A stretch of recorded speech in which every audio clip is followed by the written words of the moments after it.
Onyx Path. I need to follow. Hey. I mean, you don't really need to. Although if you follow while we're streaming right now, we get points for it. I mean, we don't get points, but they're like, hey, Jessica, good job. You know we're on. They can see us. What? We're live. Oh, shit.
everybody. Welcome to Paws and Claws. We missed you. We took last week off, as you probably noticed, but we are back and here to party with you while you are quarantined, probably, like a lot of us are. So happy St. Patrick's Day. I'm the only one wearing green. So I will socially distance pinch all of you. And, oh, okay. Okay. I'm Jess. You might see me down in chat as Angry Nerd Girl, and I'm going to be your guide. And see me. Without further ado, let's meet our cast, starting with Critical Bard. Good. Welcome to Paws and Claws, where I put you on the spot. Hello, Critical Bard here. My name is actually Omega, but you can call me CB or Critical Bard. Critical Bard across all social media channels. Very excited to be officially joining this cast full time as Vincent Jackal, the mysterious oracle with a best friend who is a teddy bear and another friend who happens to be a really creepy human. I'm very excited to be here. Thank you, Jess, for having me. Yes, that's me. That's me. We're so happy to have you on the cast. It's true. Cameron, tell us who you are and who you're playing. Yeah. Hi. My name is Cameron Blair. That's just it. I don't have a special name. Like CB. I'm envious. But I play Jean-Pierre Cachet, the truly revolutionary cat. And I'm excited to step back into his shoes for this week. Honey, tell us who you are and who you are playing. Hello, everybody. I'm Honey, aka Honey and Dice. And tonight I am playing Earth, the kitty, the classic kitty. And possibly for the first time ever, Alan, the only Alan moving forward. Tell us who you are and who you're playing. I just made everybody sad. Well, hi, I am Alan C. Johnson, and I am playing Grimly Greyhound, a very sad pupper tonight. You did just remind me about all the stuff that Snowball gave me, though. I'm like, oh no. You didn't get the shovel. As you might have noticed, we are missing a Baguette and a Lilia. Lynn is very sick. She might have COVID, as she tweeted out. So please go to her Twitter and send her some love. Everybody wash your hands, do social distancing, because people like Lynn and people like me are immunocompromised. And please keep us safe. And Honey as well, I believe. So if you love us, show us love by staying away from us. And Kat, who plays Lilia, is not here because she has some cool career stuff going on. So fingers crossed for her. And without further ado, who wants for a fortune point to tell us what happened 2 weeks ago on Paws and Claws? It's probably because I'm the one who remembers most. But Yeah. Me. Go right ahead. Yeah, so last time we played on Paws and Claws, we all reconvened on the Chicken Heart. I believe that was the boat. Yeah, That is the boat. Damn, I'm good. But, you know, we all reconvened after Snowball and Jean-Pierre had a meeting with that magical giant carp and got some answers, questions answered, and got some answers about the unseen and Jean-Pierre's personal goals. Technically Snowball's as well. But we got back there, had a little bit of discussion. Everyone came together. We discussed what happened. We talked about the information that we got from the carp, which is specifically the kind of evil force that has been hanging over all of Pugmire.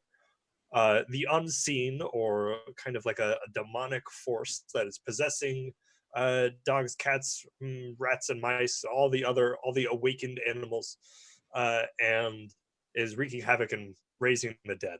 We found out that to truly defeat them, we have to help them achieve their goal. We have no idea what the hell that means, but that's what we know now. Then we had some party conflict just like some jabs pushed at each other while we were traveling down the boat. Then we got down to Water Dog Port, I believe is our last land stop. Then we all split off for some shopping. Oh, after Jean-Pierre berated a storyteller for telling bullshit stories. That was a fun moment. But anyway, we all split up for some supplies. Snowball got a mysterious letter from a connection back in Pugmire. Mysterious, I mean threateningly mysterious. Threatening meaning he got a letter that said, "How are you? Everything is fine." I was just about to explain indirectly threatening that it was kind of a code to Snowball that something was not right. So Snowball went to everyone, said his goodbyes, and flew off with the aid of his magic cape. And now we're all left down one murder cat, and now we have another murder cat, me. And that's where we left off. A few notes that came in. Grimly and Lilia got some tickets to the theater from a very dapper rat. Baguette is in the Church of Man, or no, an astronomy temple, I believe, and seeking some spiritual guidance there. And Eartha Kitty went off to go and talk to some water mages to see if they can help us kind of like part the Red Sea to get to these weird islands. I don't know. And that's what we did last time on Paws and Claws. And now we're here. Fortune point for you. Hell yeah. What I love about that is that JP is so in sync with this like cat telepathy to know exactly what Eartha was talking about when she said she was going to go visit some old connections, see if she could get some information to help. And JP is just, oh yeah, that translates to me, go find water mages. Like, it's a cat thing. No, they understand. Yes, the all cat episode was just silent, except for Christina. All right. So, I'm going to say it's been a minute. Snowball has left. Mm-hmm. Baguette is still hanging out in the temple, doing temple things. She had met some kind of celestial examiner called a storm dog, somebody who examines the clouds. But what is going on with the rest of you all? Let's start with Eartha. Where would you have gone while you were looking for these folk? She would have gone to seek out a gathering, whether it was a small group, a club, whatever it is, of other ministers who might be in the city, or the K9 equivalent,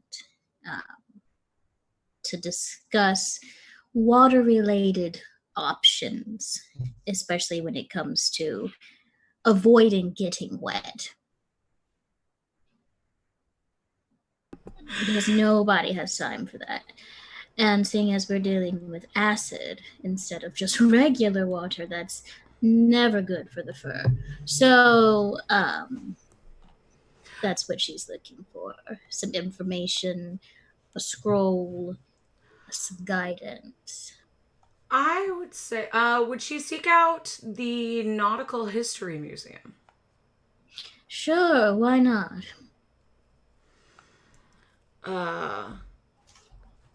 Because that is a place that is not quite finished, but has mazes and mazes of artifacts and sea adventures, and is actually run by a cat. Okay, wow. Named Smokey Von Waterdog. Smokey Von Waterdog. We should probably have a nice little chit-chat with Smokey to see what his recommendations are, since he knows so much about the nautical landscape. Are you going alone or are you meeting up with some of your friends first? Well, she was going. That's why she didn't see Snowball leave. Right. Because she was going that way. So, is the Nautical Museum like the final destination she would have gotten from her minister contacts? Was that she want to go check out the Nautical Museum in Smoky? That's what I wasn't sure if you would bring your minister contacts with you, basically. That was my If they wanted to come, of course, the more people, the better the party. But to say, because they probably would have referred you there to talk to Smokey to get information. So will you head back to get your friends first, to get Grimly and Jean-Pierre, and unbeknownst to you, Vincent, or would you go straight on solo? well, we're supposed to meet up at Granny's something or another, so that's where she's going to head back. Okay. Let people know where she's going. Okay.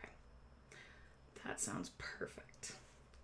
And Vincent, last time we saw you, you were dealing with, you had just flown above the giant fish, Master Cyprian.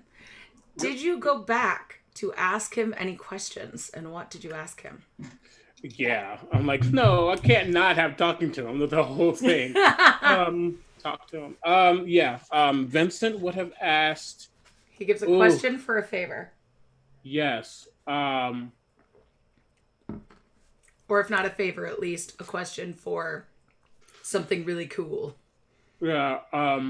No, like his main goal was still clearing out the Friends of Man.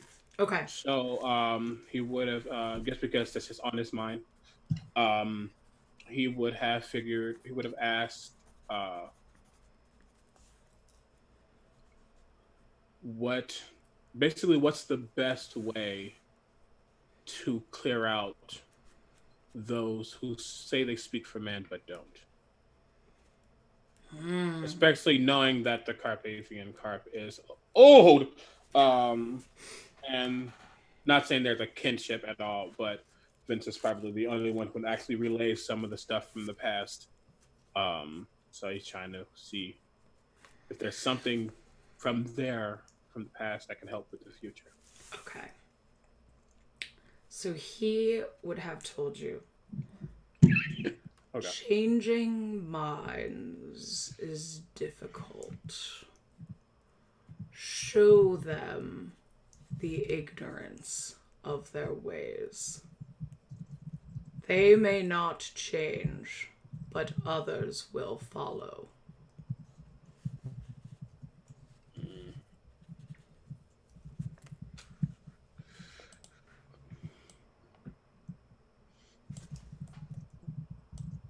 Okay.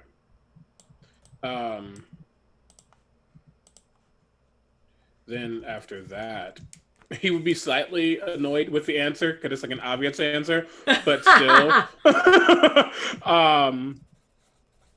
he would probably actually think. I think Major would actually be like, friends, try to get him back over to the group. Okay. Because he knows he can't do this alone. So he would head back over and probably either find Snowball leaving. Snowball flies away. Yeah, so I think that if there's a way for him to have saw Snowball away from the group as Snowball's leaving and then go to the group. Yeah, that makes sense. You could Snowball's flying north, and if you're going south, you might have just passed in the air. Yeah. Because Major has to say goodbye. Major really likes Snowball. So. And actually, Alan, who plays Snowball, is in chat right now. I saw. So yeah, you got your goodbye, and now you arrive in Waterdog Port, and you know that there is a tavern. There's quite a lot of taverns. Waterdog Port is huge. Mm-hmm.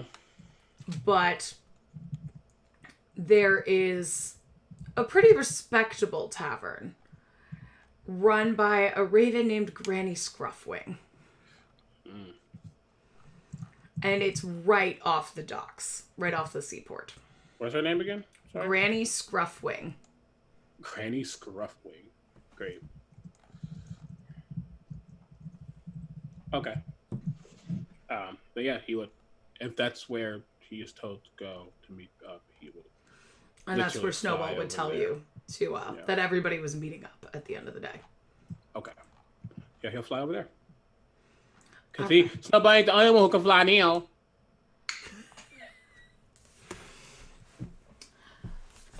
So one way or another, you all arrive back. I'm guessing that Grimly and Jean-Pierre, after you said goodbye to Snowball. Actually, let's see. What happened after you said goodbye? Well, Grimly was with Kat before, with Lilia. But after Lilia went off to do her own thing, and Grimly's left standing there in the street now in possession of Snowball's belongings. And you have met up with Jean-Pierre too, because you all said goodbye together. That's right. Okay. You can't escape me. Always watching. I mean, Grimly's probably in a bit of a bummed mood, so he's either going to be going back to the boat or at least trying to find one of these other folks to try to latch onto with Jean-Pierre, because he's like, now I'm lonely. Oh, What do you mean you're lonely? I am right here. so lonely. You But know, Grimly, why is it you like to make clothes? Huh?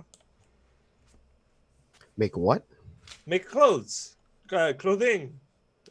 Oh, well, I think it's just really relaxing, honestly. You get to take a bunch of stuff that's all separate and different, all the threads and fabrics, and you get to make something that's, cool and practical. And I mean, everyone can use clothes, especially ones that look nice. That is true. That is true. That, and a lot of people in Pugmire can't really get good stuff if they're not, noble folk. That is a common problem in many places. So you're not alone in that. I commend you for this. I mean, it's just clothes. Everyone needs them eventually. This is true, but having this sort of that there are those that cannot get the high quality things, so you're making it for them at reasonable prices, of course, is a noble, good-hearted thing to do. I thought you didn't like noble things. Now that is a different use of the word. No, I know. I was just messing with you. I do actually upcharge them though, like a good bit. That is all you can do in many situations. I've done that a few times myself when I have been peddling to those that are more wealthy. When I was peddling. You peddle things too, like a trade or a craft? When I was a kitten, I stole things. I was very good at it, and I would steal things for nobles from other nobles. But then along the way, I would steal most of their money and give it to orphans. And that was a long time ago, though. Grimly just gets this look of like confusion. Is stealing a craft? Grimly, of course it is. I mean, could you steal something from me right now without me noticing? Maybe. Please. Does Jump, do you have anything loose on you right now? No. Okay. It's like, give me a steel check to get his plastic. Can I roll with disadvantage? Sure, of course you can. You can Thank you. always roll with disadvantage. Okay. So this is Dex.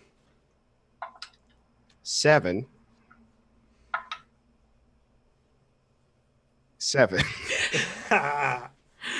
And Jean-Pierre, what is your passive notice? Higher than 7. Okay, I thought it might be. Grimly's not even attempting to like pickpocket. He's really just kind of like being like, okay, and he sort of leans over, tries to reach into Jean-Pierre's pocket. While that happens, Jean-Pierre's gonna like definitely move and like stop his hand and then reach in and pickpocket Grimly. How dare you? Give me a steal check, please. At disadvantage. Oh. Okay. Can That's an Vincent 18. be flying? Jesus Christ. Can Vincent be walking in as this is happening? Please Just do. it looks like we're having a really bad fight. Yeah. Grimly, what is your passive notice? Oh God, what is my passive notice? I know that's on this sheet somewhere. It's your wisdom plus your Right. notice modifier. Or 10 plus your, no, you know what I mean. No. Okay. So yeah, you get robbed by Jean-Pierre. Oh, my plastic. Vincent just walks in and his hands are behind his back. And he looks around and he doesn't know Grimly. They're not at Grady Scruffwings yet. They're still just hanging out in the street, right? Okay, great. Yeah, great. Then he would just he would fly down and walk towards, and he's like, "Is this what you do? This is a choice." Who's it? Well, Oh! You know, it is Did you not? It was a challenge. How much plastic does Grimly have? I have some plastic. Okay. Not much. Yeah. As we kind of separate with Vincent shows up, Jean-Pierre just reaches over and hands Grimly's plastic back to him. Eartha, would you like to arrive around now as well? Yes, Eartha struts into the scene, and she's got a couple of bottles of something creamy and delicious. As she walks in, she says, "Oh yes, Grimly, you knew." Looks Vincent over, and then looks over to Jean-Pierre.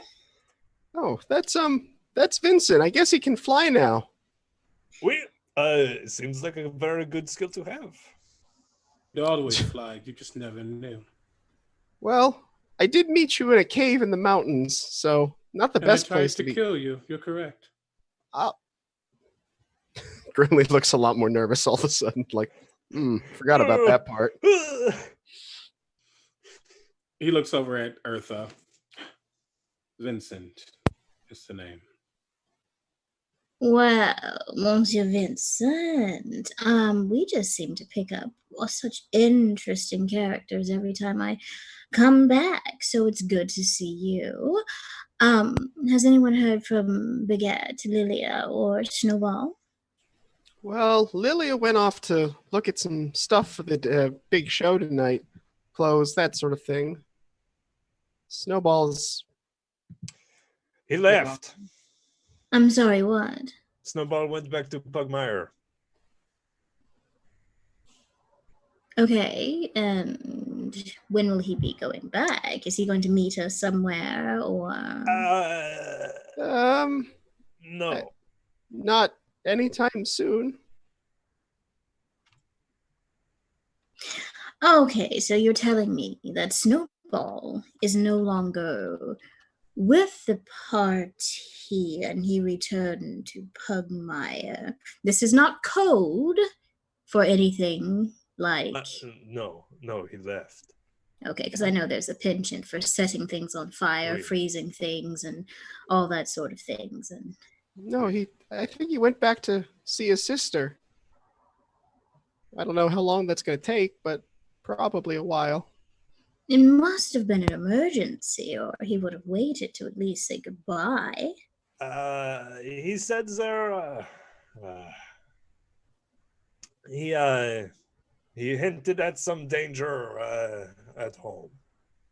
My only assumption is that the mafia has cut his trail, and his sister is back in Pugmire. Right, so with that happy thought, shall we continue to Granny, sit down, and have a... Oh my God. Oh, well, No. I'm sorry. No! I think we just lost CB. We did. We lost Cameron. No, No, Cameron's here. We Cameron's lost still CB. here. The other CB. Here. The other CB. We have two. I'm just gonna change my name to Jean-Pierre. My name is Babrinkir. Oh, Lord. Hey, friends. Hold with us for a second. I'm going to try and sort things out while, we look at a mess. Hey there, audience. Now that we have you here for a second, let's talk about washing our hands. Do Yeah, wash your hands. Hey, he's back! Cough. it. Hey. Cough and sneeze into your arm, not your hand. Social distance. Stop. Don't go out. It's real bad. Wait, am I actually back? Yeah, we're Yes, you back. are. Welcome. You're back. Okay, great. I'm just going to put you all in the right windows, but you can play while I do that. Sorry. It's fine. We're just giving hygiene tips because this is an educational show.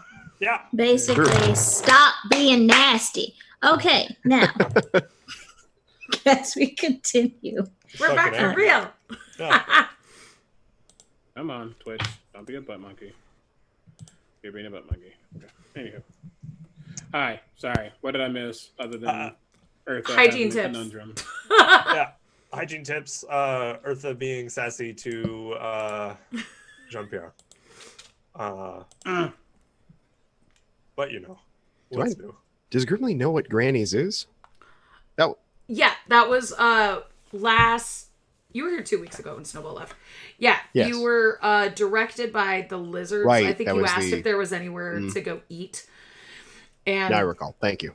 they said that they'd arranged for you to spend the night at Granny's Scruff Wings before you meet with Captain Saltclaw to leave on the Mermistress. Such a good name. All right, and thus Eartha's going to just continue walking.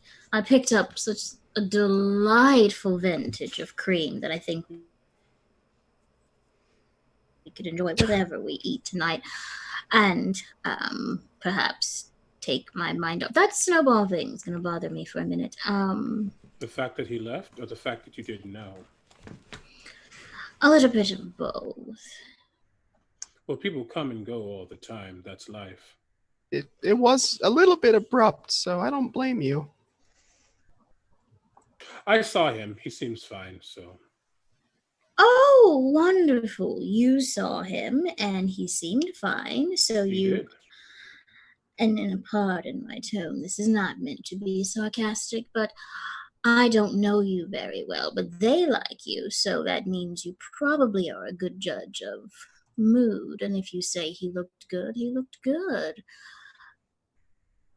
I'm just. Now there's two of us, JP. Only two of us here. And a lot of water we're gonna have to face. In the grand scheme of things, I would have it no other way. Someone to Yeah. share in the suffering. Mm-hmm. Oh, shall we head to Granny? Vincent, are you coming? I would hope that you, being someone who seems to be able to read the room, if you will, would be able to tell that, yes, I am coming with you. Otherwise, I wouldn't be standing here talking to someone I don't know. Unless you're just nosy like that. I All don't right. have to be nosy. At the same time, Major finally pops out from behind Vincent and probably rushes over to JP. The big ghost bear has returned. It is it's good to see you, Major. I forgot about that thing. It's not a thing. No, Mind your manners, Grimly. Right, sorry. Goodness. it's just a little What? I Speak your mind. it's a little. I mean, what does Major look like again, just for my reference? Because Major is a very torn up spectral teddy bear with an eye missing, but that very eye is around Vincent's neck as a necklace. One of his ears is bitten off. The other one is so ruined you can't even tell it was an ear. He's missing an arm. right, good. I do have the right mental image then. Just a little unsettling. What is unsettling about a bear? Well, it's a little He's harmless, unless. unless Grimly just looks at JP like normal. It's I okay. see. What is normal to you may be not normal to someone else, eh? To be Good. quite blunt, we have a cat who like revolutions. We have another cat who seems to love exquisite things, and you who apparently make clothes. We're not normal. Grimly just kind of kicks a paw on the ground. It's like clothes are normal. It depends on what kind of clothes, Grimly. I'm Well- joining you for the time being. Maybe longer than expected. You are more than welcome. It seems that we will need all the help we can get on this journey of ours. As you are standing there, a uniformed Chesapeake Bay Retriever comes up to you. Just goes, "Oi! What are you doing standing about?" I don't believe it is polite to speak to others this way, monsieur. We are having a conversation amongst friends, and you can see Jean-Pierre gestures to the kind of cart of stuff he bought at the store, and just like, we are humble consumers, just perusing the wares of the city, and then we are leaving. So if you could let us be as we make our way to Granny's, so we can order some food and lay our heads to rest, that would be magnificent, huh? All right. No lollygagging. Excuse Of me. course. Make sure you get yourself a sweet roll when you're done with your work, huh? You deserve it. Vincent steps forward, though. Is there something wrong with lollygagging? Well, you know the type. Criminals come along and look at the ships, try and ship off some of the plastic. Oh, For monsieur, let me tell you, good criminals, you will not see them lollygagging. You will not see them at all. In fact, and Jean-Pierre kind of looks around and points at finds a rich couple out in the crowd, just like dressed ostentatiously. Just like, that pair over there, those are the true criminals. They are hidden in plain sight, huh? the Bernese family. Oui. Well, But they be run the careful. pleasure cruises. They bring in business. Indeed. What other way to bring in true crime than with a cover business? Now, that is something for you to investigate, huh? That's my boss you're talking about. He hired me to stamp out the criminal element, and here you are telling me he's the criminal, mate. That is even better operation, huh? Major gets pats JP's shoulder and just like, Have a good day, monsieur. Good luck with your investigation. And Jean-Pierre just kind of leaves with a really, really weird teddy bear and pulls his cart of strange military supplies.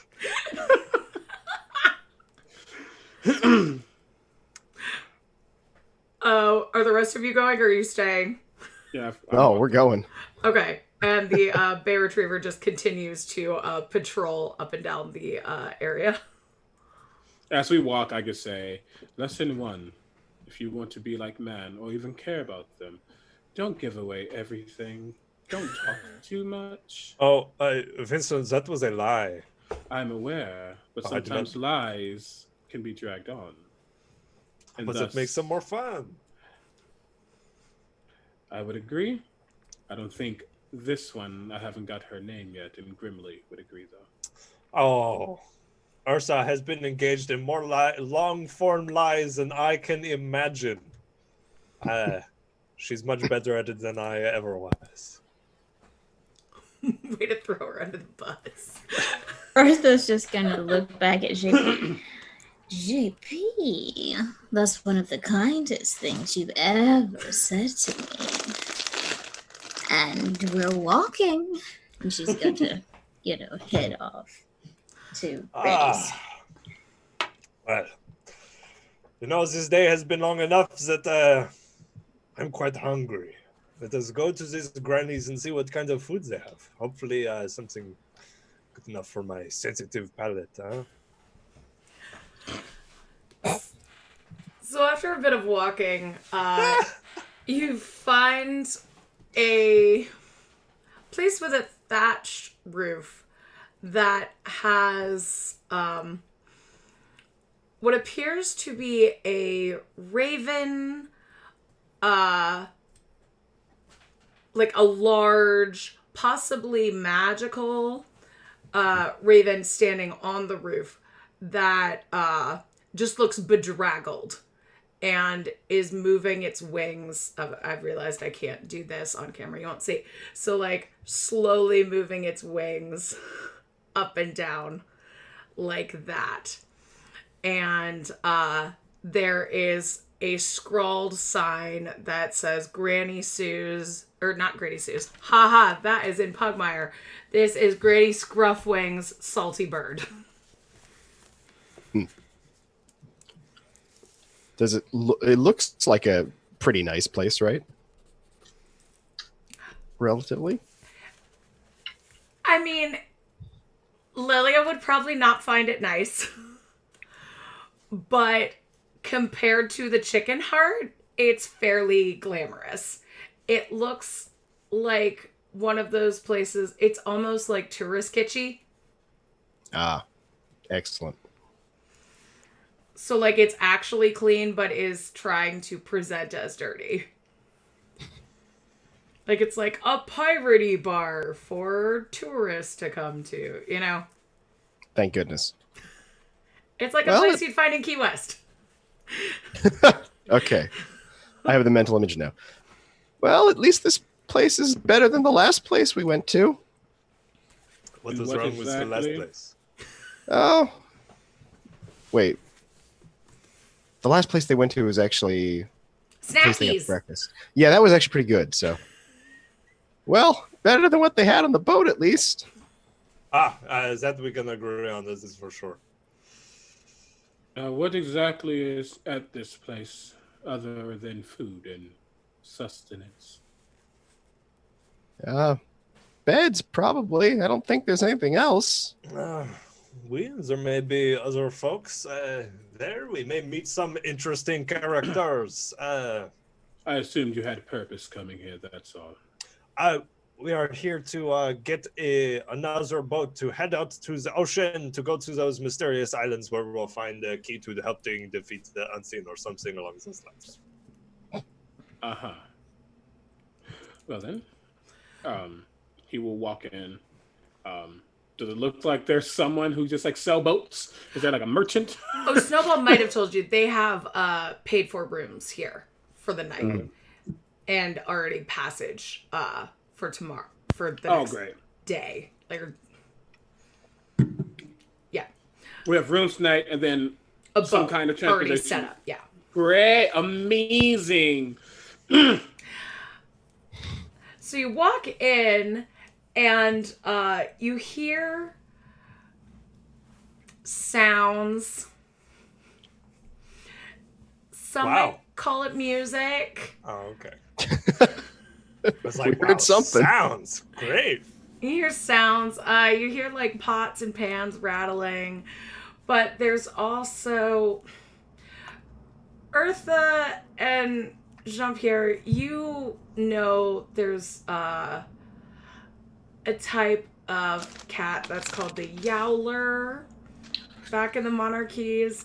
And this is like if birds tried to do that. Backed up by an otter band. Just a bunch of otters. Mm-hmm. Otters and birds. This is the most panhandle Florida band I've ever heard of in this game. I love it. So we have birds trying to sing like a yowler cat and otters doing backup. Yes. So it's like really bad caterwauling. Yes. Got it.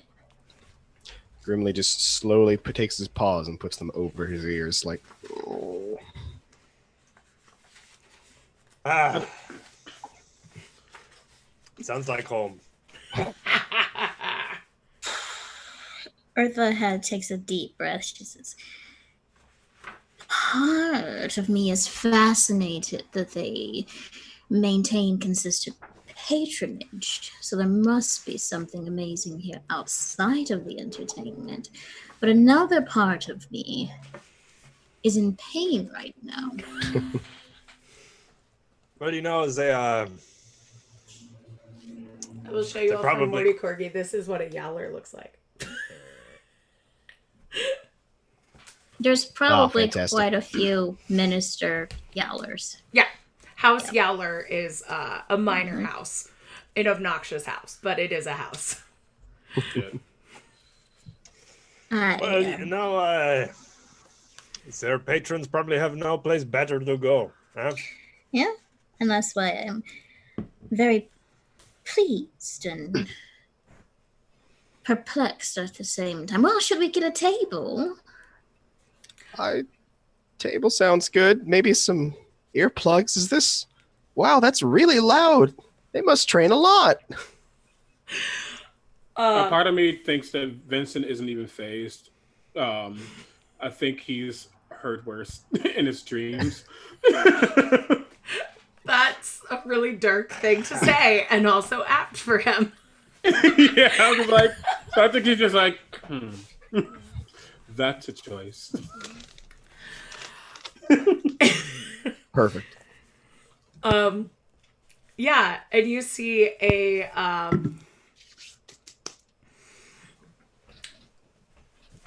oh my gosh, like a blue tick dog in a apron kind of approach you, and she just goes, "Welcome to Granny Scruffwings. Is it 4? 5. We have a bear. 4 is fine. Maybe a booster seat. You got a mouse in your pocket there." No. And It's literally a bear. Major just whee in front of Vincent. Goes back. Well, ain't that something? Y'all from out of town? We are. Follow me. Smoking or no? No smoking. Right this way. And she takes you through the restaurant that seems to just get bigger and bigger as you go through it. Like it's one of those where there's so many rooms. You pass a dance floor where you see geckos and iguanas line dancing to this terrible music. And a couple cats kind of throwing plastic at the stage and bopping along. And a few birds that seem to be in their cups, shall we say, with massive pink cocktails with little umbrellas in them, kind of just hanging out in the rafters. So, what kind of birds are they? Because if you tell me flamingos, I will leave the bar right now. They would have a hard time getting in the rafters. No, you see a parrot, like a macaw, and you're making a person afraid of birds named Birds, I shouldn't have even said. But like a myna bird is a bird, and like a parakeet and a cockatoo. That's the one with the thing, not a cockatiel. Cockatoo. A couple cockatoos with big pink tricks. Well, we were certainly correct about certain colorful characters in this place. Huh? And the hostess just pulls out shellacked menus. She goes, "Y'all have a seat, and your server Feathers, she'll be right with you, all right?" Feathers is their name? Yes, her name's Feathers. She's a real dear. A quick question. I do not have many interactions with birds. Are all of them named after their appendages? No. It's a common misconception. Feathers is a stoat. Y'all enjoy your meal. She just walks off. What does that mean? Feathers is a stoat?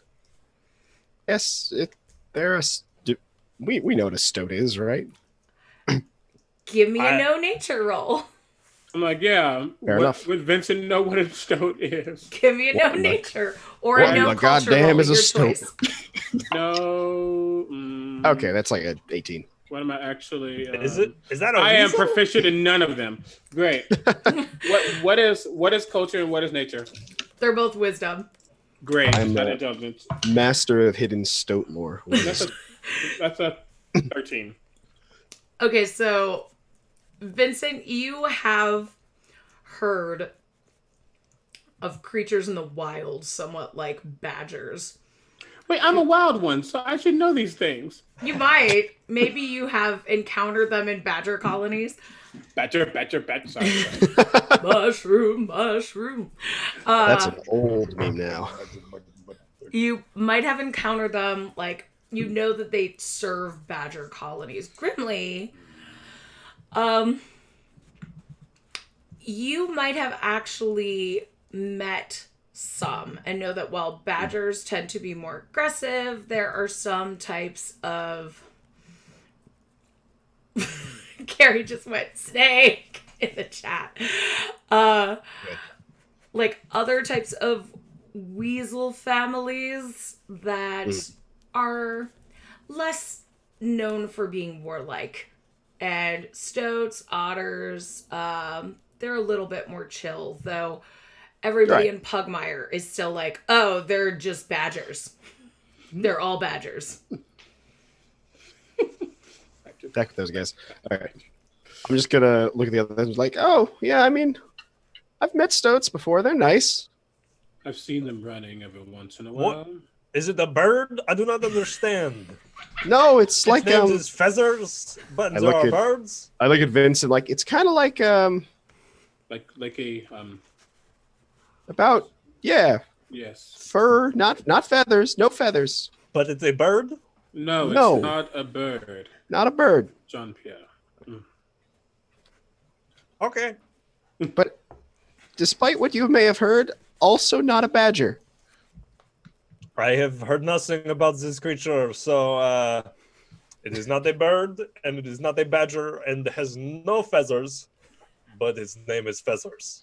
Yeah, you got it. Great! Then I am prepared. Eartha, how are you doing at this restaurant? Earth is in the background, just Eartha is going to go talk to whoever is in control of entertainment. She's going to look to Jean-Pierre and Vincent and say, order me something light but nutritious, please. I trust you all. And she's going to saunter off to find who's in charge of entertainment. She just looks at Jean Pierre like, I ain't ordering shit, but he doesn't say that. This is okay. I know what to do. It is fine. So, Eartha, it takes you a little bit to walk back through all of the rooms to get to the live band. Would you go talk to the hostess to see who's in charge of entertainment, or just try and scope things out on your own? She's getting on that stage, but she needs to find out who is she's got to talk to. Give me a no culture roll. I don't even know what that is, so I'm just going to roll the dice. That is intelligence. I got a 19. You are so smart. Yeah. You're so smart. Okay, so you can easily find out. You've performed before. You know how to find the person to talk to. And the rest of you here, after a little bit, the band, the bird go, well, thank y'all for listening. We're going to take a break and enjoy your drinks, tip your bartenders, and we'll be back in just after the musical stylings of Miss Eartha Kitty. oh, we know her. We do. And Jean-Pierre just kind of like settles back into the chair, closes his eyes, and like his normal guarded posture just relaxes and just waits. Hello, everybody. I have a feeling the type of music that goes around really well here. So I'm not going to rock the boat, so to speak. Um, this song goes out to a new friend of mine and his very precious companion. Rocking chairs, rocking puppies, rockin' by, rockin' pages, side by side, we'll be together always. And I'll always love you, and I'll be here for you. And I'll stand by you through our rocking years.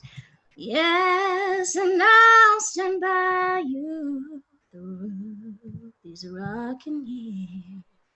And she's just gonna keep singing the song and use calm emotions as she sings. So if people want to, they can do a wisdom check. If they don't want to, they don't have to, but it just calms you down. Vince is going to do a wisdom check. You get a fortune for that, honey. Yes. Awesome There it job, is. Eartha. Is that a wisdom save? Mm-hmm. Okay, great. That's a 17. I just did one for the general bar, and it's a 4. So they're calm. Yeah, this was, yeah. It was beautiful. Thank you. That's Vincent gorgeous. does just like Vincent for being such a charismatic person. He never shows it. He's just like stoic, and he just is this a normal occurrence for her? Not so much in the public, but she does sing often. She has a gift. I will say that. Yes. One of her many. Perhaps it comes in handy. Do I feel? Could I tell that a spell was cast? I would say Eartha's not trying to like forcefully think. It's like almost Of course. something that comes naturally. Yeah. But you can tell that she's got a little bit of some type of Oomph. Yeah. Like he is a magic user. He's like, Mhm. She's definitely not saying that others aren't, but that's good to know. I think Major is just not even floating anymore, just like on the ground. It's like, I'm just imagining Major like floating, but like in the fetal position, curled oh, up. please. Yes, he just like floating there. Goes, Adorable. Grimly and Jean-Pierre, how are y'all doing? Grimly looks about the same as when they were trying out catnip together, where he's just sort of slipped back in his chair like, man, she really does have a way with words, doesn't she? And singing. Wait, there was a time when we were younger, and I was with my family, and she would visit us and sing sometimes. The little one had trouble sleeping. I think he was sick often, and she would sing to him. What? Wait, you knew Eartha before you came here?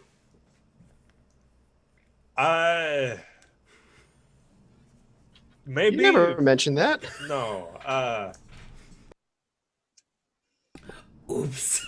It may have been someone else. There was singing. It was a long time ago. Forgive me. He's just looking at you like, Do you think you could mistake that for someone else? Not that I'm going to act on it whatsoever, but can I insight check this? Or whatever it means in Pugmire. You also were muted. Just I hit the button and it didn't work. Give me a sense motive check, please. sense motive. That's what it's called. Yeah, I'm getting in on that for once. Let's... That Woo. is an 18.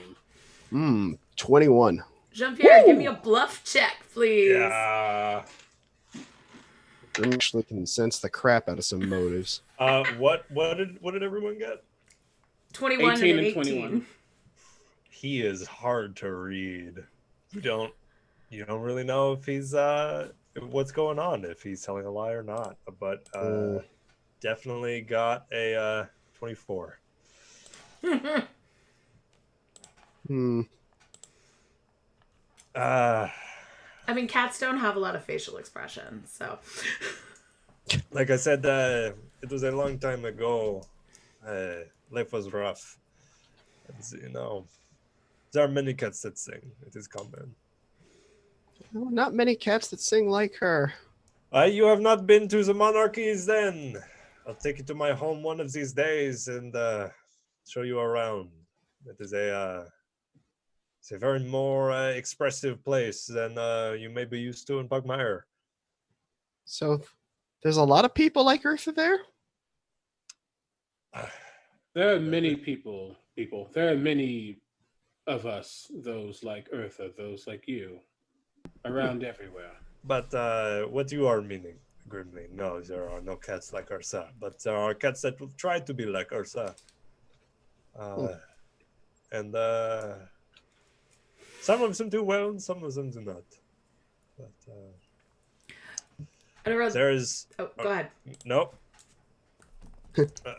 Say, if you're gonna, be all nice to a castmate, I'm not gonna stop you. Go ahead. There's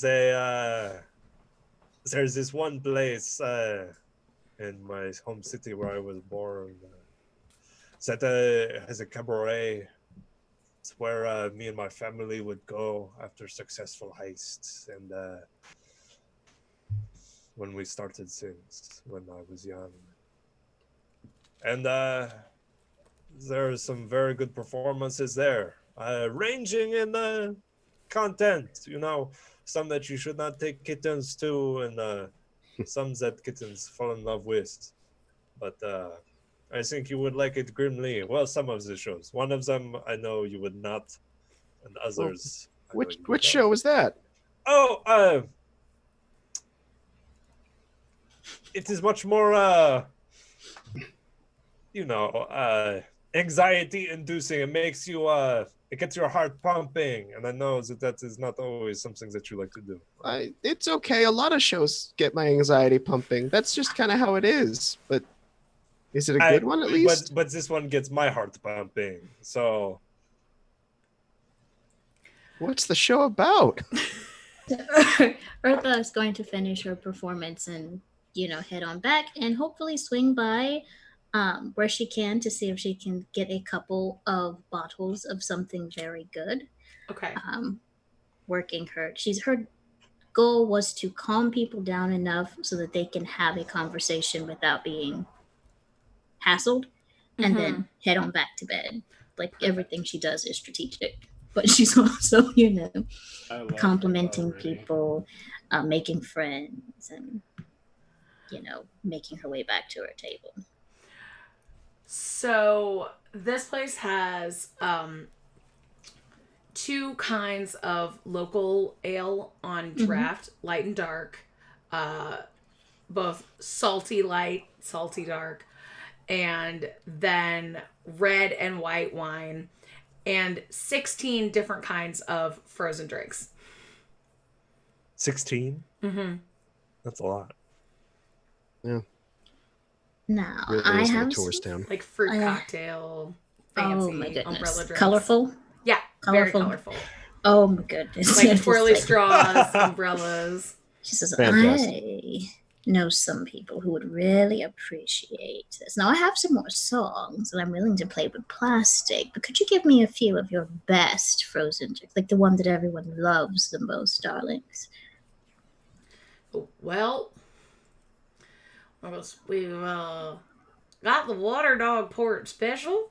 It's made to look like the Water Dog Port flag. It's in a layer. See, and then we stick a little flag on top. I know someone who absolutely loves watching flags get demolished. So let me get one of those. Do you have another variation that's exciting? Sure. We've got the ship to shore, which is for emergencies only, because you will feel like you were in an emergency when you drink it, and basically it'll knock any dog or cat on their ass. but Alright, I'll you take one won't of see it those. coming. That's wonderful. That's my favorite type of experience. And then I don't know if our new friend is more of a tea person or more of a quiet wine drinker. Can't go So, wrong with the Buccaneers brew. a what? The Buccaneers brew, it's got a Skull and Bones flag on it, and it comes in a boat. Perfect. Give me one of those. All right, darling. You are so amazing and knowledgeable. So 3 drinks, ma'am? Yes. Perfect. All right, that's just a small bit of plastic. And she's gonna slide it over. Oh, you were that singer, kitty. No, these are on the house, ma'am.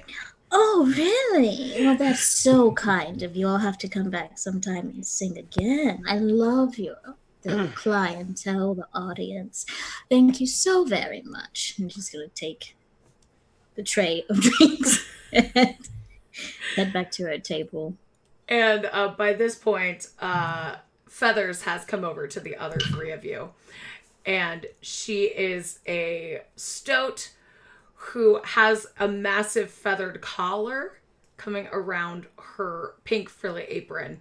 And you see behind one ear, she has a cigarette. And she just kind of stares at you and says, "Are you all ready to order?"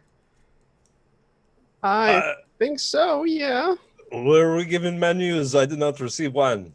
Yeah, you were all given like super shellacked menus.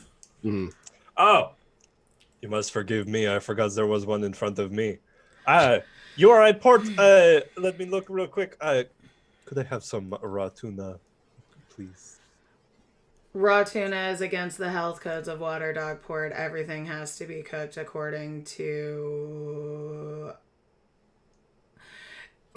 We can't serve any raw fish or eggs or meat or anything that might be hazardous to a dog or cat or lizard or bird's digestive tract.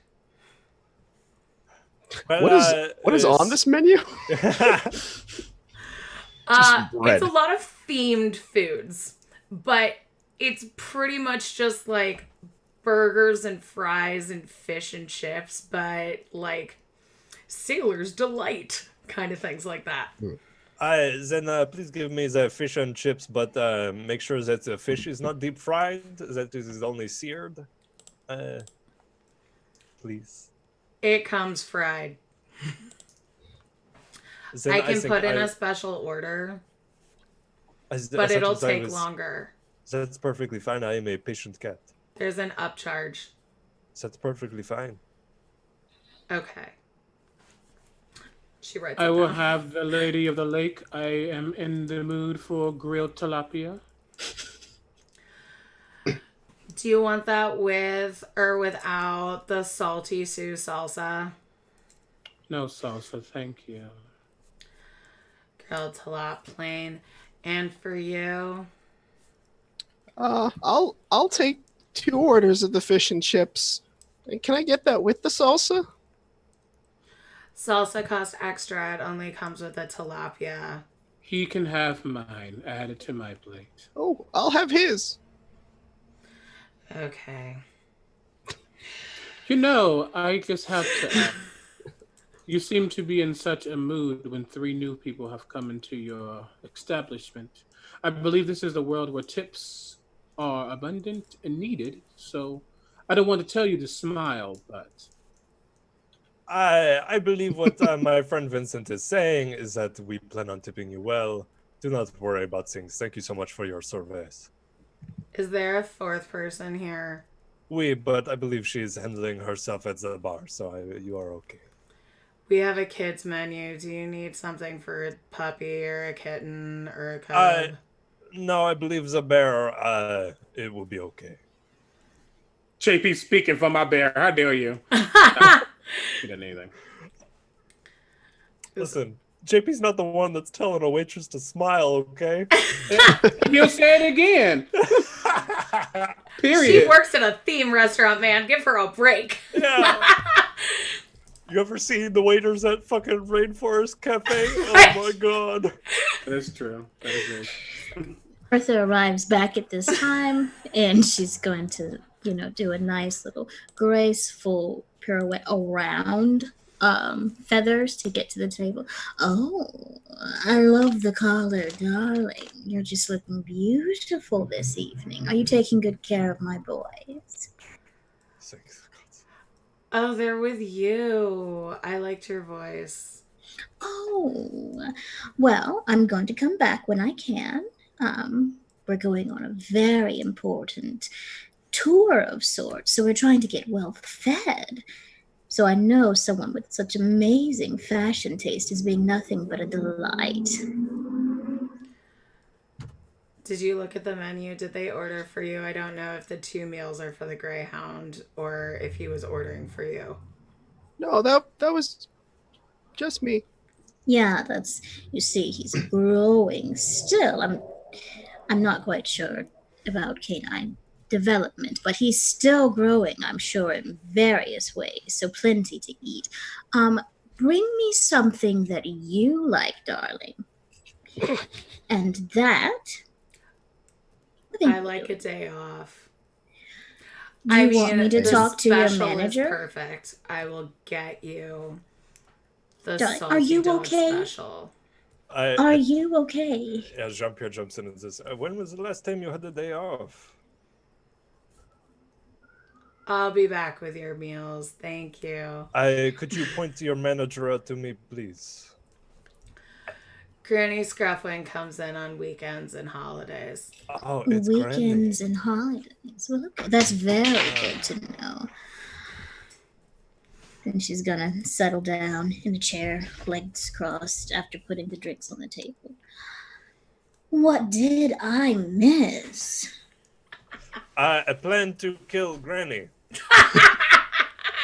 She's gonna immediately go. She's gonna say,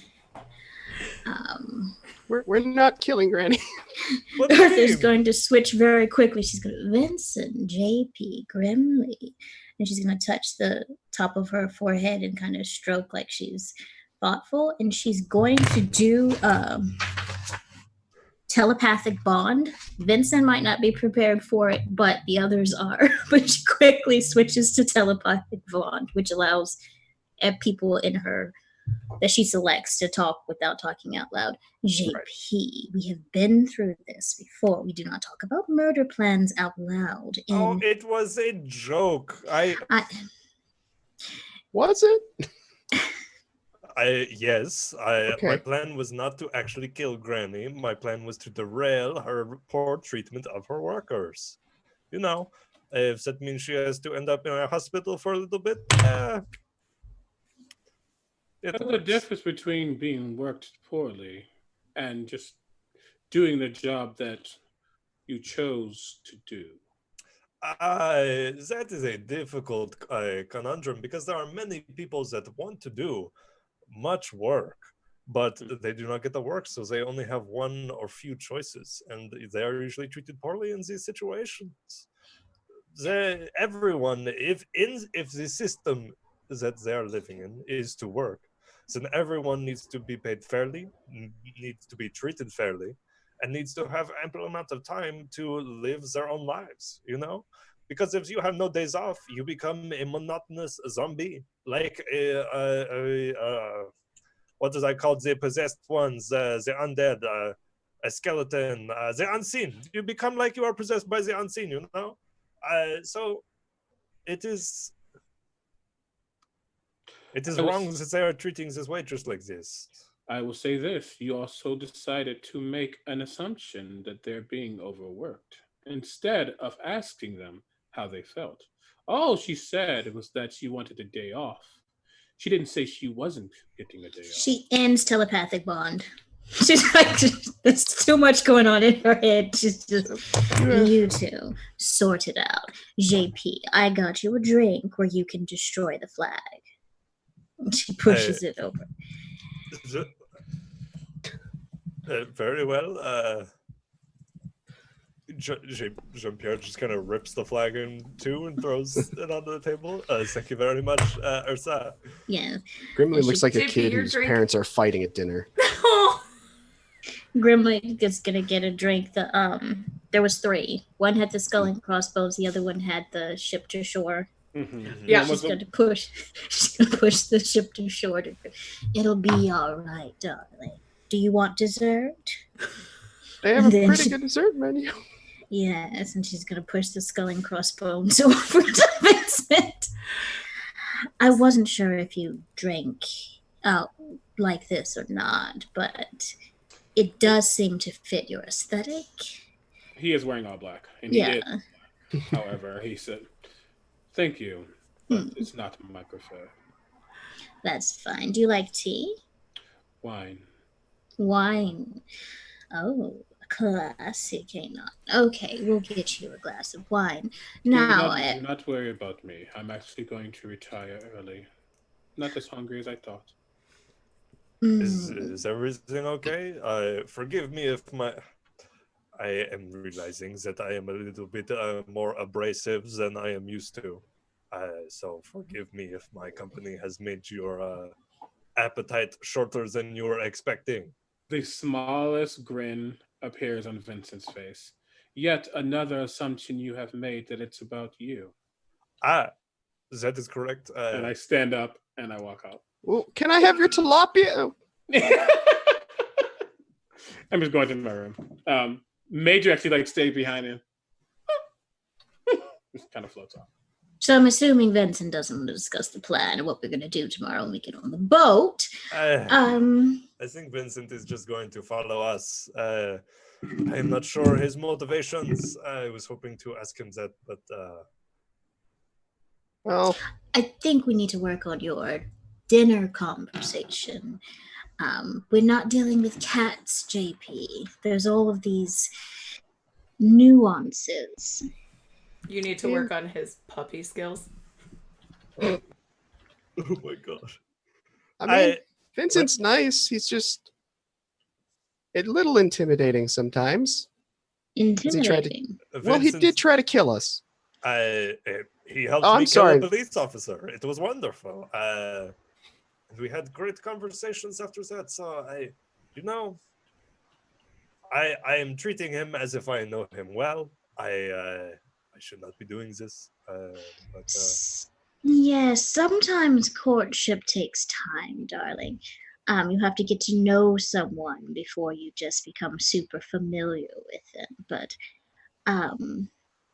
that's not Wait. just for the romantic side of things. Sometimes you can be courting a new associate. Oh, okay. I missed a lot, huh? It could be, though I may be completely misreading the situation and they've been flirting all evening. But the fact of the matter is, we have to get ready to go to sail on acid. Well, you will be happy to know that I found a great store with a wonderful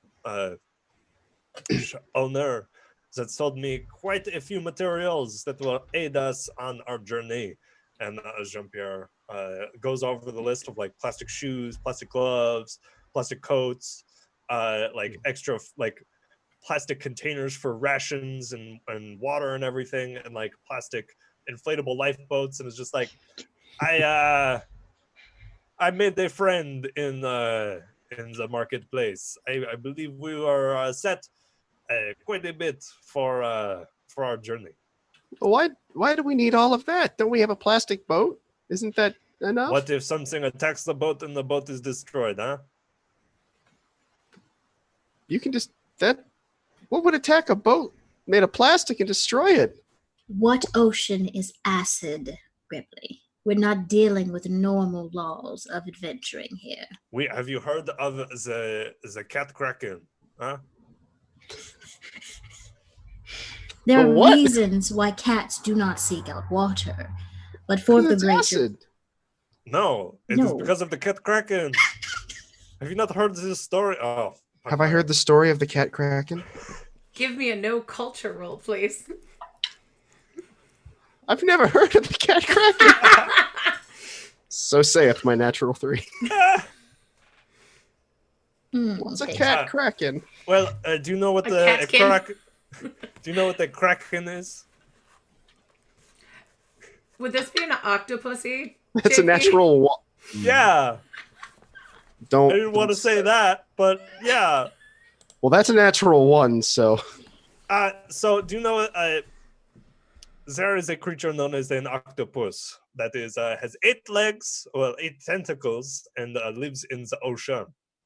The cat kraken is when all of us were awakened and man disappeared and all that. The octopus fused with a cat and became a cat kraken. So instead of a beak, it is a cat. wait, they mouth. have beaks? Octopus, they have beaks.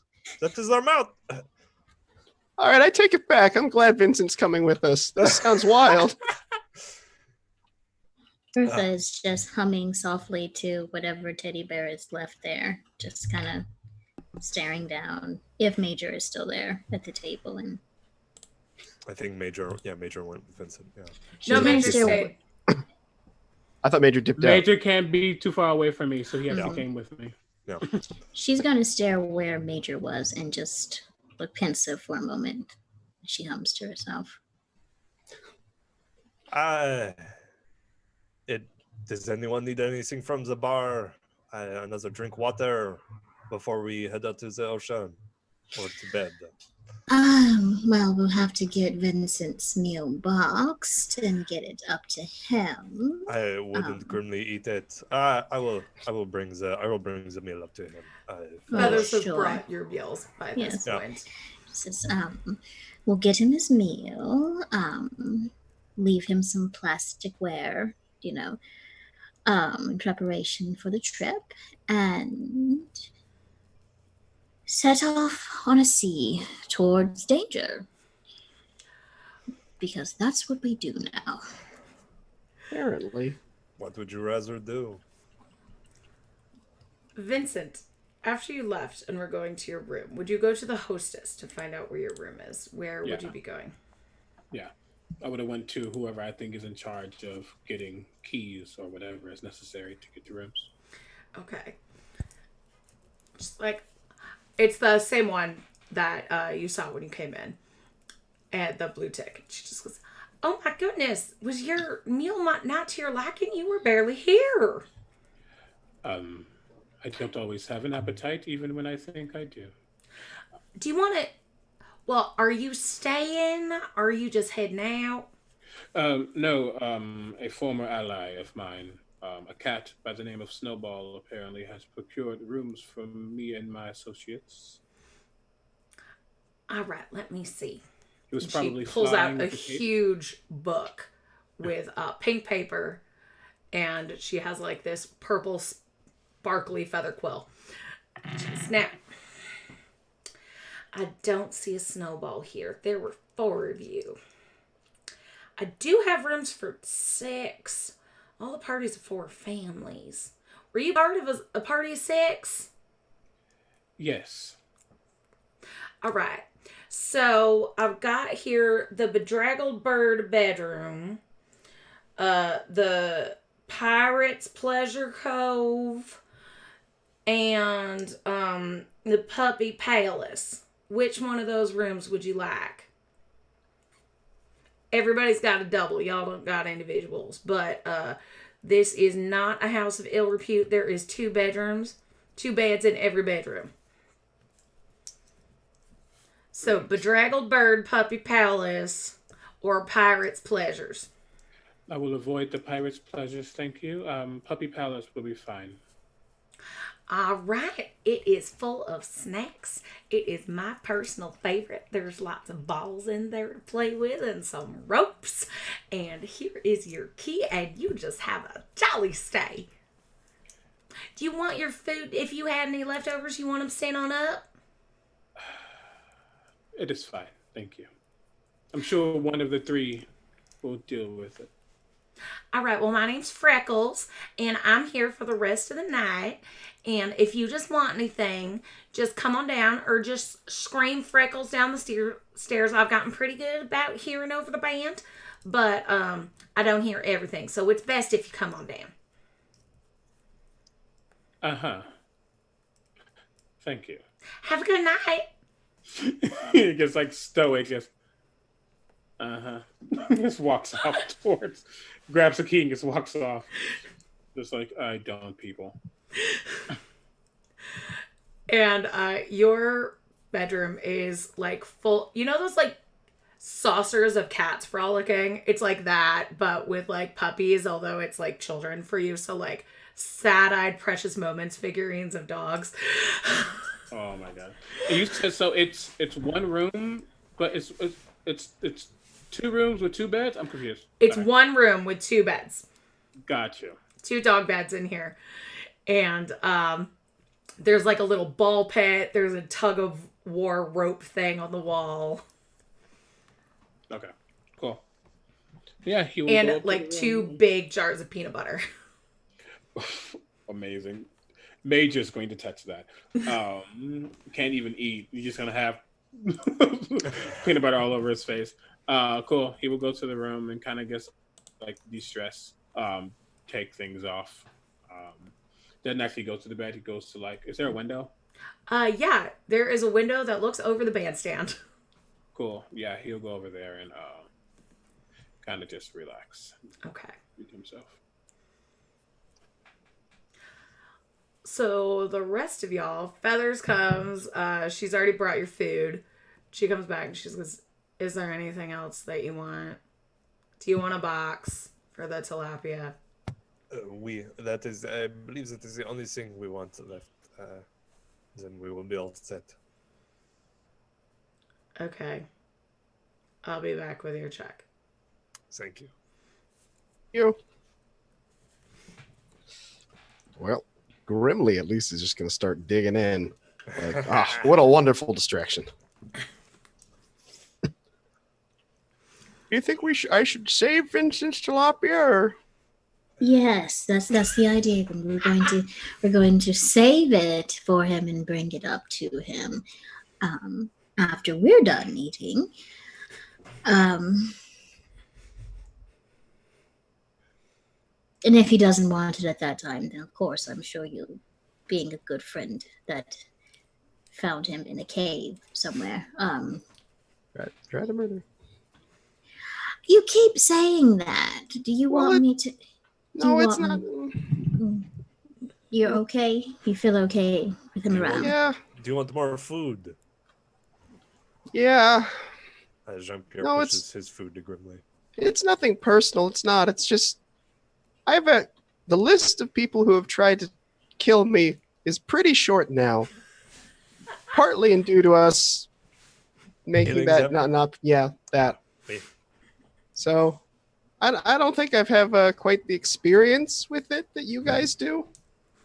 So I guess it still just seems a little personal. Oh. Well, I tell you what, he will never try to kill you again as long as I'm around, Grimly. I feel like he should speak for himself on that one. I think, as he would say, that's making an assumption that he wouldn't Oh try to no, kill that's me. not an assumption. That's a promise.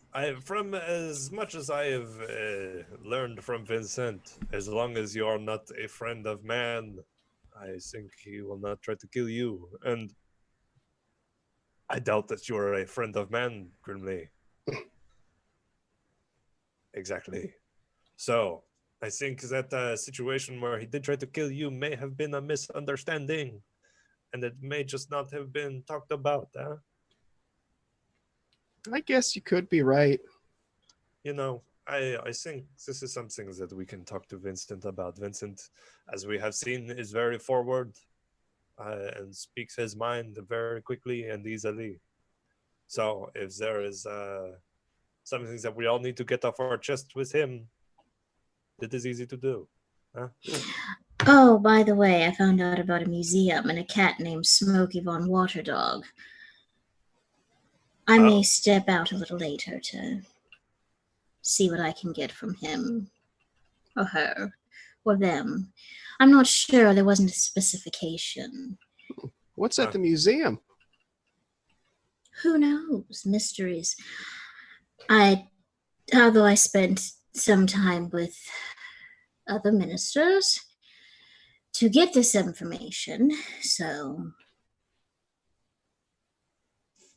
I'll go there, get what I can, and then get some sleep. You all should rest up. Do you need assistance at all?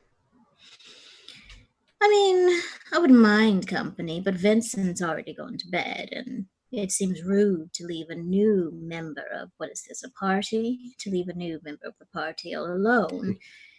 Well, you all did that the first time I joined. So, Did we? I think we did, yeah. Or did he go to the roof? I did. He did go through some effort to separate himself, but we also did leave him alone. So in all fairness, you were invited to stay in Grimley's shop. Yeah. Inside Grimley's shop, sleeping inside Grimley's shop alone. Yeah. Grimley okay, sleeps there Grimley too, right? Grimley does it all the time. No, because Grimley was staying with Baguette. But, Sure. nonetheless.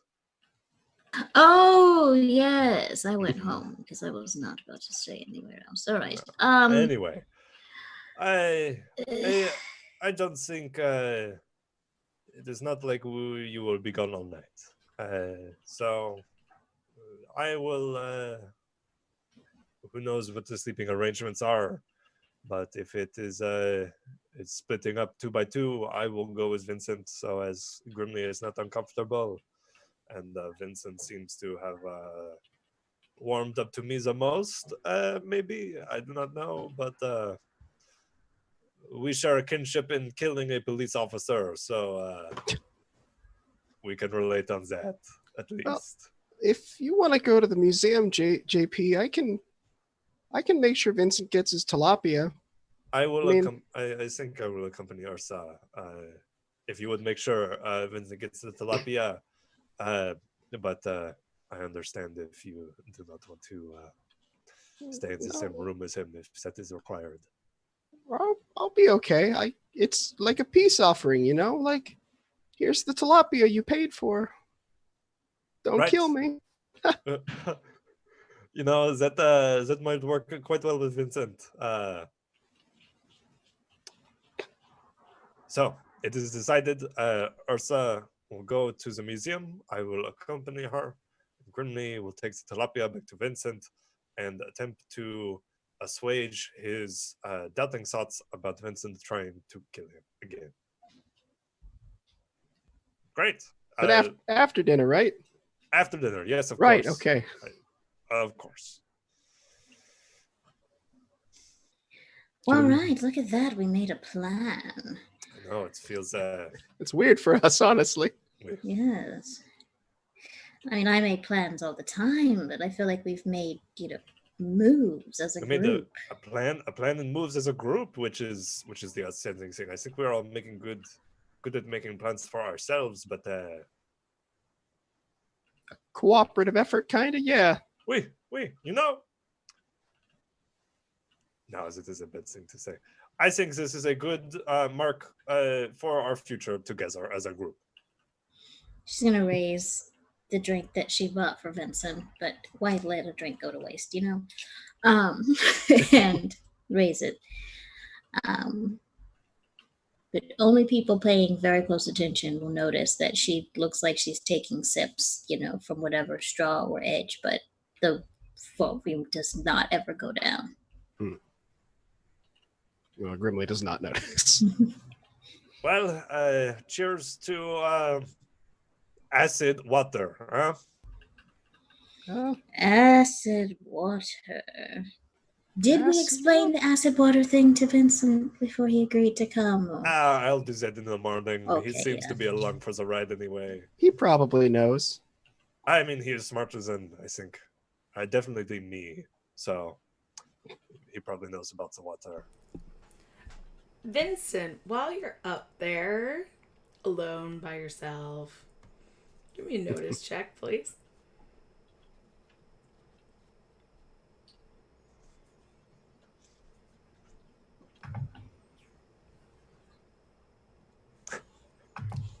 That is an 8.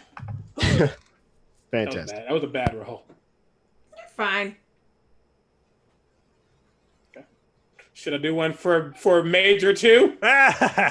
Is Major still out? Yeah. Yeah, You said you 2-1 got for second Major place. 2.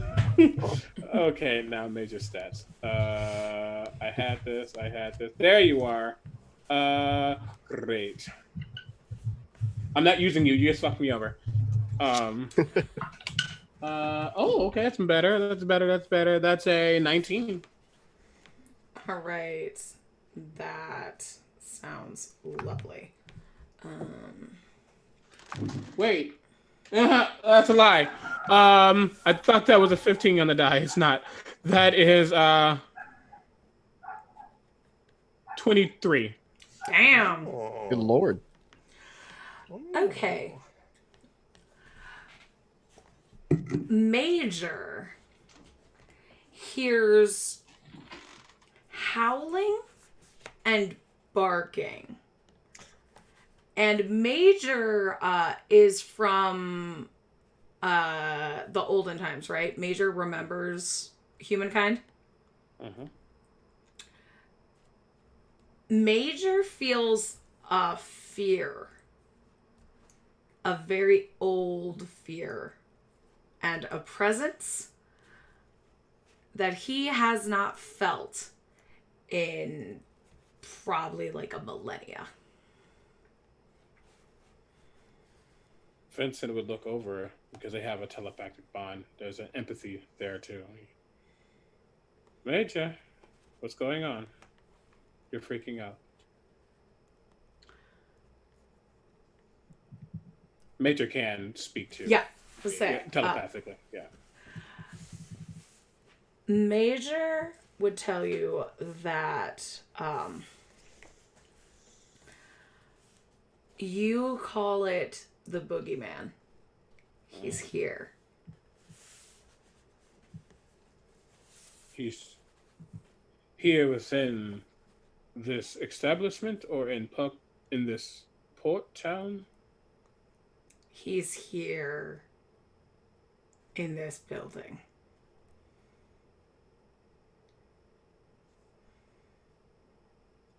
You see him kind of not get unsettled, but there's a worry, especially if it's linked to something older. He follow me, and I leave the room and I go back downstairs. Okay. And I head over to if they're still there. I don't know what kind of point time is. First, but I as head you over leave the room, it feels cold when you walk in the hallway. And you can give me another notice check if you want. Yes, please. This is fine. That is. It's fine. Everything's fine. That is 19. Okay. You hear very faint echoes of howling and yelping of dogs and cats. But you can't quite place them. It sounds really distant. Is Major hearing it too? Yes. Okay. He kind of resolves himself. He doesn't really touch his crossbow, but you can see his fingers kind of twitching, as if he needs to defend himself, he will. And Major just goes, "Those are ones he's got." Then I will make sure he does not get those who are under my protection. And I keep going. Okay. Yeah. So it's pretty quick to make it downstairs as you leave. The howling fades behind you. And as soon as you get back downstairs into the restaurant, it's warm and loud with that ungodly music again. I head back over to the group. We're probably just getting up at this point. After you, Yeah. you know. Boxing up some tilapia. Boxing up some tilapia. I get to the group though, and if I see them like starting to get up, like start moving, I would like hold up my hand. Did you come back for the tilapia? We were going to bring it up to you. I have it ready to go. Wait. Are you going upstairs? Grimly was. Ursa and I were going to go to the museum. And if you're good at perceiving, his facade isn't broken, but there's definitely a tone that's different. Is there something wrong, Vincent? There's something in this room, in this building, not this room. Something, and his eyes look upward. Something's here. It's grabbing, it's taking, it kidnaps. I do not know. Oh, the boogeyman. The boogeyman. Good. I've wanted something to fucking kill, so let's go. Wait. I know that you are one who longs for battle, and I believe Grimly and Eartha can hold their own. However, you are not versed in the ways of man like I, and this does not seem like something that's going to be a simple punch and kick. Of course not. Of course not. I was not going to fight it alone. I was approaching under the assumptions that you would fight alongside me, my friend. Besides that point, I will fight, but we need to know exactly what it is before fighting it. Is there something I could roll based on the fact that the boogeyman was part of a story? Yeah. Eartha. Can give me no history or no culture, your choice. Is there something I could do as well to ascertain things? Yeah. That would be, what stat is that? Intelligence. So the 19? To do no history. Is that intelligence too? Yep. Yeah. All the no things are intelligence, all the sense things are wisdom. Ooh, that's good to know. 15 per jumper. Oh, that's only a 5. Fun fact, he's not that intelligent, which is weird. Which is weird. It's like, I'm looking at the side, it's like, that doesn't feel, but it is, I'm keeping it. But yeah, he has a -1 to intelligence. Yeah. He doesn't have to be no intelligence, he just knows. Yeah. So, Eartha and Jean-Pierre, you know, and Eartha, you, I think, might have even sung about this because there are...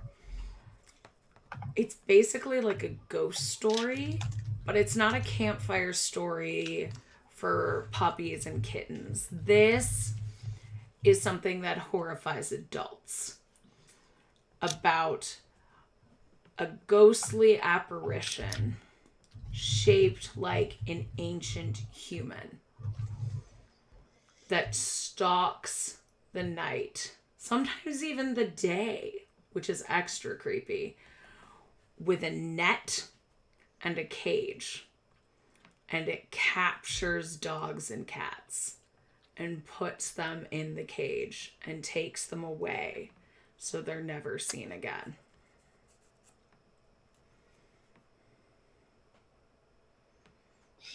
I think she's going to relay all of that in her typical Eartha way and then go, it's not a fun song to sing. Some people that are more macabre and into all of that are into it, but the problem with legends is that they often gain more power because of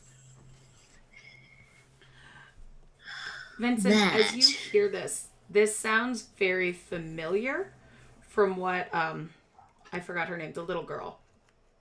Claudia, yes. I was like, just went Langoliers in my head. The little girl! Claudia has maybe offhandedly mentioned in an uncomfortable way used to be a profession. Mm-hmm. Yeah, I was actually funny you said that because I was going to summon Claudia. I don't need to. What? Claudia almost came out. But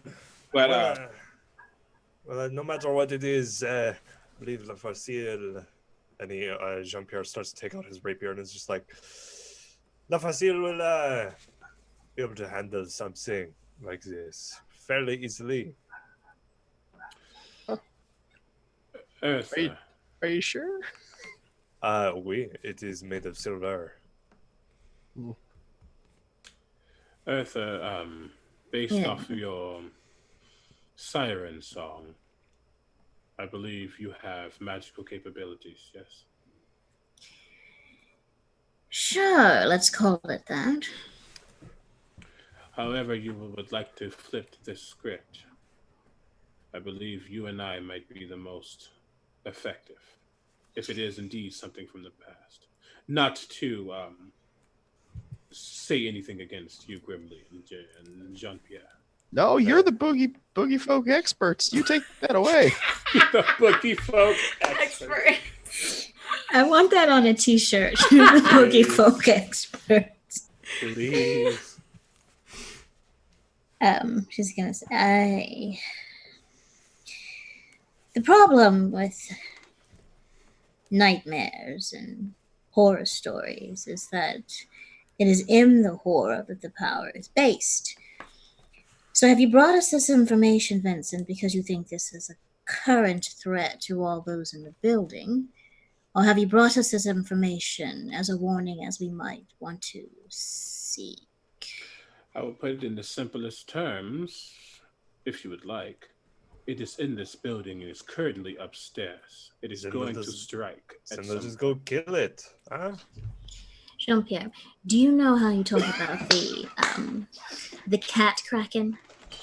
Wait. You know how that's terrifying? Eh. Now, if we were at sea and the cat kraken suddenly attacked, but wasn't actually corporeal, and was shooting magical beams out of its mouth, do you think hitting it would be easy? In a way, as easy as other things I have fought. It's a long story, but I fought a ghost once. Okay, then you're fine. I just want to say, I've never really gotten fully on board with the flag tearing and building burning and killing nobles thing. But JP, if you want to burn this place down, I'm all behind you now, buddy. Grimly, we will have to have a talk about what I am actually for in the future. But just kill a bar full of tourists to kill a ghost. It's fine. I want to kill these people. Turn to Vincent. I want to kill the boogeyman. Huh? Monsieur Vincent, I'll be going to play heroes tonight. Do we need to keep everyone downstairs? Heroes, villains, those in between. I do not care about titles. And I will say that if we decide to go against this thing, which I would suggest we handle it, I believe those below will leave before the fight even begins. Ah, well, great. Then no innocents will be harmed. Why are we still talking when this thing could be gone or killing someone right now? As there's evil upstairs, let us go kill it. Just stay on your guard. And Vincent starts to walk up. Finally. And Jean-Pierre, not in the kind of eating area, but just as he leaves, pulls out Facile and is just on Vincent's tail, is ready. Bertha leaves a generous tip and is going to set up telepathic bond as they move. Grimly's gonna lag behind like 10 seconds and just look at his plate and be like, there are other taverns. There's probably some. I know, Grimly, but we're going to deal with this because if we don't, he'll haunt us in our nightmares. As they walk, let me check a thing. Yeah. As they walk, I will touch my my eyeball. It sounds as you do. Yes, I will touch my eyeball. And I will have Major kind of going around and just go boop on each of them as I cast aid. He touched his eyeball and then touched somebody. Well, I touched. It's Major's eyeball around his neck. Okay, wait. Yes. Guys, we It's just the went over necklace. this. Being nasty. No. Yes, Major's missing plastic eyeball is using my necklace. Okay. I touch the eyeball, and Major touches everyone else. We because- enforce hand yes. sanitization on Paws and Claws. You all get 2d6 temporary stamina points, and you have advantage on Constitution checks. Do we all roll d6, or you just roll it for all of us? I'll roll it because I guess makes sense. You get wow, that's great. You get 10 stamina points. Hey, Yeah, that was very good. They're temporary, and you have advantage on Constitution checks. And then I walk upstairs. That was over a the level. Wait, is that concentration? I think it is. No, it's not. You're up. Sorry. As the telepathic bond begins, you all just hear Jean-Pierre like silently chanting a song. It's like, and it's just like, he's fucking ready. He's so ready. Yes, the murder song. It's a revolutionary song called Deputy of the People. So get at me, Grimly. Is it about murder? Technically, it's about killing kings drunk on blood and pride. Technically, all right. Yeah, after Grimly gets booped by a bear, he's gonna flinch, but I guess he's gonna follow. I don't know if they're trying to be subtle about what they're doing, but he's already like just casually taking his big mallet off of his back, like just as you do in a bar. Like in the restaurant. If I see the waitress, the hostess, I will say, please make sure no one comes upstairs. This is of urgent matter. And if I need to persuade her, that's fine. But like, he is going to like look at her like, you don't want to come upstairs. Jean-Pierre steps persuasion in. check for Yeah, her. Jean-Pierre steps in right after and is just like, what he means is that there is some urgent business we need to take care of, and it would be best that no other patrons were. That's a in the way. natural 20. Hey, I was about to give you advantage, but you don't need it. But you could roll 2 natural 20s. Yeah, I'll aid him. No, that was a 5. I want that one. Better safe than sorry. And if it does matter, that's actually a 28. Well, she got a 6. So she's like, all right, y'all look kind of serious. So, It's for your safety more than anyone's. Yes, darling. Our parties get wild. Come along. you want me to call the patrol? We don't. No, This is a darling. no weapons establishment. Exactly. So Listen. we're going upstairs to take care of some business. No need to worry. Just don't let anybody come upstairs. They might see something they're not prepared for. Okay. And we're going. You know, usually that costs extra, but y'all seem trustworthy, and I like the way Miss Kitty sang. So, just between us, go on ahead. I'll keep everybody down here. Well, thank you very much. If you hear disturbing sounds from upstairs, just know it is probably Grimly making noises. So you will not have to worry about that. He's actually probably right, it is. Wait. As you go upstairs, the lights start to flicker on and off. And Like that. it feels cold. The music from downstairs gets quieter.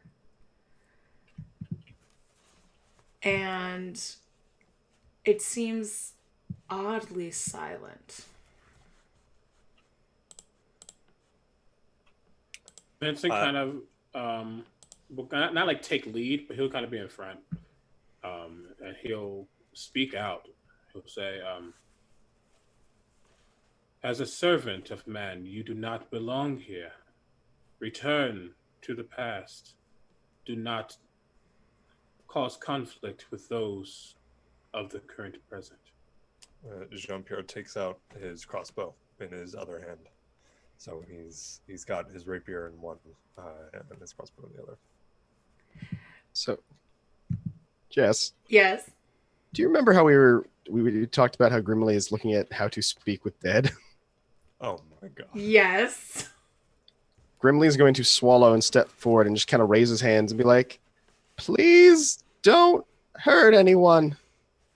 I've been practicing this, guys. I think I can help. Grimly, No, I read a book and everything. I know, my friend, but I don't believe this is the right time for this. This is not someone that is dead. This is the boogeyman, eh? Well, I thought you said it was like a ghost. Well, no, I have fought a ghost in the past. It is like a revenant from the... Just get ready to kill it, please. You all hear an unearthly cacophony of howling. And suddenly you hear kind of a quiet voice go, "There's a good doggy. Come along with me. Come on, boy." And that's where we leave tonight's episode. Yay. Yeah, Claudia's about to come out and give him the biz. You know, like when somebody gets so, like when an adult does something that a little child does not approve of, and the little child gets, Claudia's coming out. Claudia's mad. Real talk, it took me far too long to realize we were talking about a dog catcher. Was not until you started talking about like nets and hooks, and they're like, I get it. First, Took me about to dogs and cats. Yeah, no, not proud of myself, but here we are. It's okay.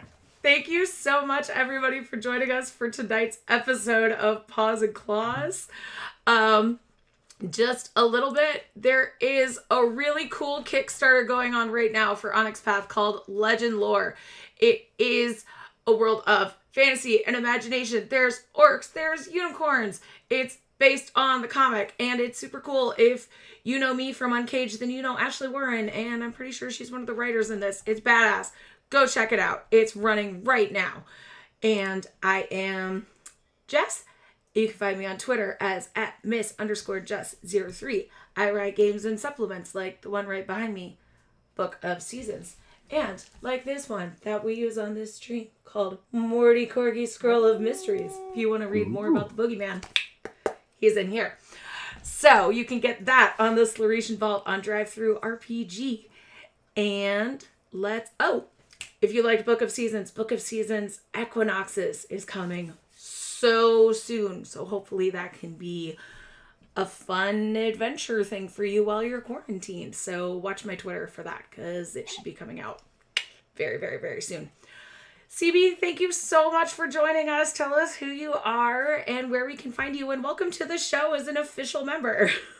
Woo woo. I'm like, yeah, no, I don't have to leave this time. And I have to figure out what happened in between him. Hi, yeah, Critical Bard here, Critical Bard across all social media channels. There's a lot happening this week because self-isolation means I'm actually available for everything. So tomorrow, you can catch me on twitch.tv/mythicgrow, which is Gabe James Games' channel, as we play some wholesome D&D in a homebrew campaign. On Friday at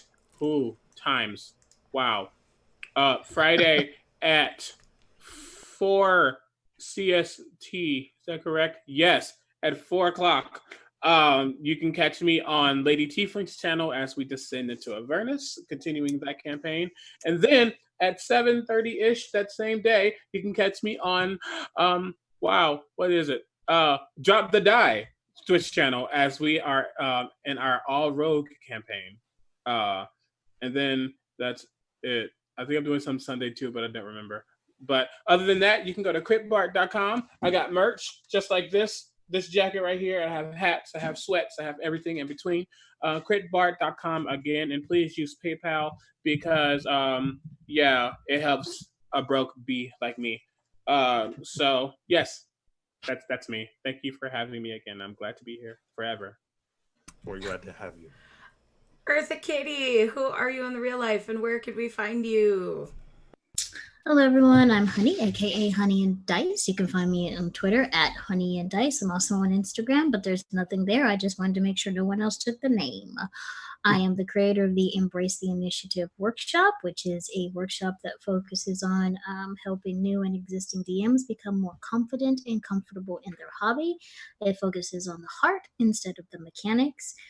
I play here I plan a lot of one shots, charity one shots on Scraticus, and things like that. I'm also DMing an all bard campaign called Inspire, and hopefully over the next couple of weeks, we're gonna probably have our first live show if my equipment will handle it this time. But that's been a lot of fun. I played with CB over there, creating fun and not traumatic adventures. Outside of that, I'm everybody's biggest cheerleaders. I want to encourage everybody to wash your hands and remember that you're not alone. Remember to love your you. And if you cannot today, for whatever reason, remember that I love you and all of us love you. So thank you. You're muted, Jess. You're still muted. You have to say that all over again. Mother. I even said it in French.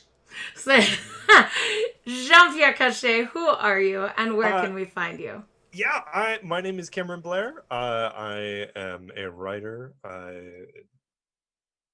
D&D personality, I guess now. But I have fucking exciting news. Finally, I've been talking about stuff all the time. My first solo adventure, Devil's Due, is going to be available on DM's Guild tomorrow. I got everything completed today. It's going up. You get to travel into a cursed mansion, lift a curse, make deals with devils, and go through some serious family trauma. It's a really wonderful adventure. So many people put some really great work into this. There's art from Kayla Klein, editing from Leon Barolaro. There are some play testers that play tested it. Just play tested it for me. I'm super excited about it. Please take a look. It's going to be great. You're going to have a lot of fun. You should DM that soon, Cough. Oh, you know what? I just might this weekend. I just might. Lastly, never leastly, Grimly Greyhound. Who are you in the real life and where can we find you? Greetings. I am Alan C. Johnson, and you can find me at Norlo Jenkins on Twitter, where I do all sorts of writing, voice work, and other fun things. All of the writing things I'm doing are still in development and NDA, so don't worry about that yet. But Not Equinoxes. Well, Equinoxes is coming out. And be sure to look at Cam's Adventure, because he's an incredible writer. Thank you. All right, friends. I was like struggling with my mute button. Hunter the Vigil, Uptown Shadows finale is coming up in just an hour. So go have a stretch, go get a drink, wash your hands, stay safe, and we love you so much. We will see you next week, okay?